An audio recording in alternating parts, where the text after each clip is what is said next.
Hold Back This Day is a novel by Ward Kendall. This science fiction story is set on Earth nearly a century after the unification under the rule of WorldGov.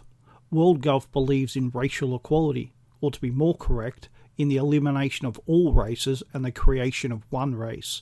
All peoples have been divided into skin tone classes.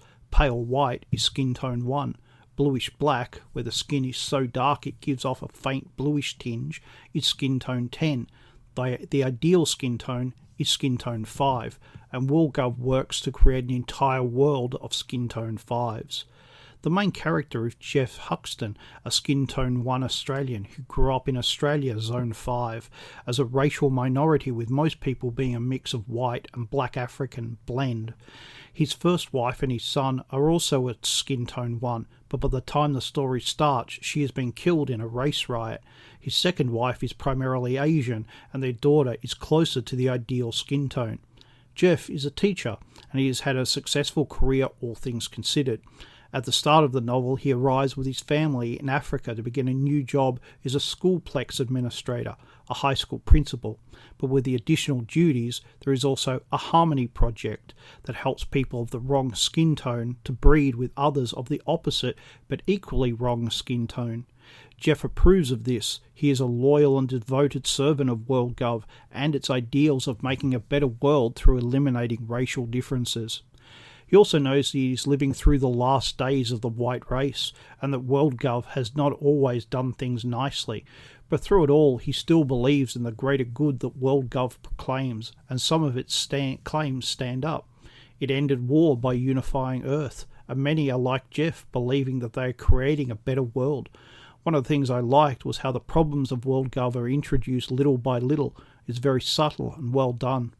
The novel is about Jeff's political and racial awakening. He knows right from the start that WorldGov has secrets, and it is how many, maybe most people operate, being able to believe things that are mutually exclusive.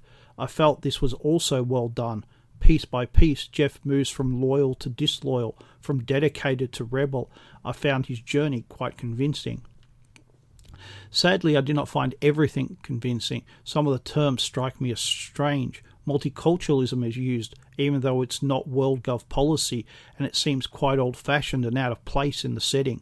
Naira also seemed out of place. I wouldn't say what it is as it's important to the plot, but it struck me as silly. I also had a problem with Jeff's love interest later on. It just didn't seem realistic. She seemed like a plant, and I was surprised when she wasn't.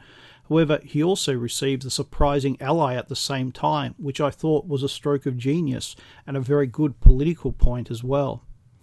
I also liked the ending. There's both a happy ending and a tragic ending, and they both make sense. That's quite an achievement. Overall, I like this novel. It has its faults, but it also does what it set out to do very nicely. It's well written, and if you're after a good read that makes you think, then why not give Hold Back This Day a read?